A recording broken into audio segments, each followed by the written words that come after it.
Hi, everybody. I am being joined by Pat Bauer. He is the VP of Development and External Affairs at St. Luke's University Health Network. Pat, thanks for joining us. Hi, Ashley. Thanks so much for having me visit with you.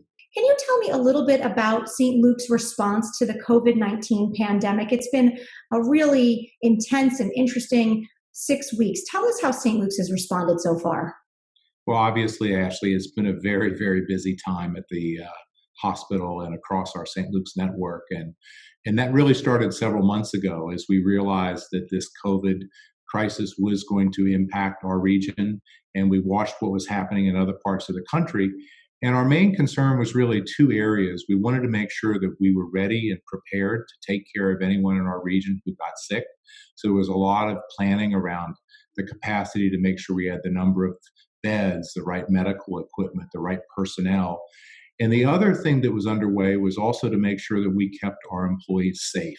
We were aware of some of the shortages of personal protective equipment that was happening in other parts of the country, and we really wanted to make sure our employees were well supplied and protected.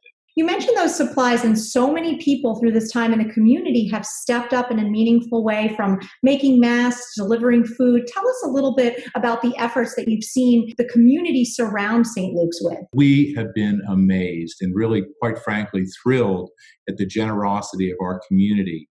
Everything from employers looking through their closets and giving us their cleaning supplies to thousands of volunteers across our community hand sewing masks to make sure our healthcare providers were safe. And it's just been really wonderful. We've also had people donate food, donate money. A couple of weeks ago, we received about 19,000 pounds of snacks from an Operation Gratitude. Now, 19,000 pounds of snacks is a lot of snacks. I would imagine.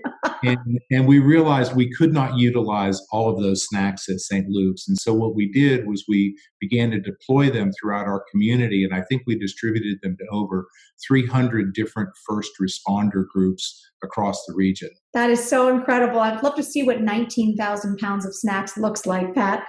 What have been some of the other highlights that you've seen across the network? You just released your 500th patient going home, recovering from COVID-19, and there have been so many stories. What have been the highlights that you have really recalled during this time? Well, I think, one of the things that's impressed me so much, Ashley, is just how people have worked together. Our CEO, Rick Anderson, has always said that the secret sauce of St. Luke's is our employees, and that's really been demonstrated throughout this crisis. And what I've seen is just the tremendous creativity that exists inside our organization. Just to give you one example, we have a simulation center, and our person who runs our simulation center said, hey, we can 3D print N95 masks and stethoscope parts. And then she reached out to people in the community who then began putting their home printers to work, which has been amazing. We worked with engineers from Lehigh University to develop a special ultraviolet light cleaning system that would help us reutilize some of our masks and clean them at night. There's just been so many examples of creativity. Some of the partnerships that St. Luke's put into place before this crisis hit have really made a difference. We have a tremendous partnership with Microsoft. And because of the technology that they helped us put in place, we were able to deliver over 70,000 patient visits during this crisis to people as they connected in their living rooms and got the medical care and advice they needed. I think that 70,000 visits in just the matter of 4 or 5 weeks have happened because of the use of technology that really was in place and planned for ahead of this crisis and now is in such need. It's so impressive.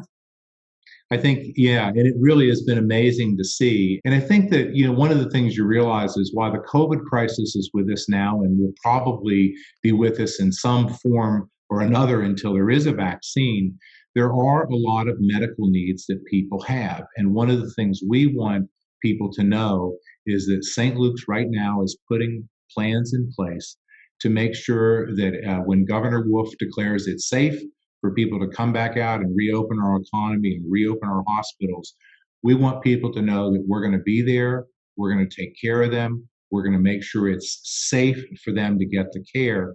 Because one of the big concerns that we're talking about at St. Luke's right now is that we realize there's a lot of people that have put off urgent medical care and other medical needs because they're afraid. And we want to do what we can to assure them it's safe to come out and get the care they need. Which is, of course, St. Luke's primary concern is to take care of the people in our community. Pat, thank you so much for joining us. I appreciate it. And we just thank you and the entire team at St. Luke's for all that you're doing for our community. Well, thank you, Ashley.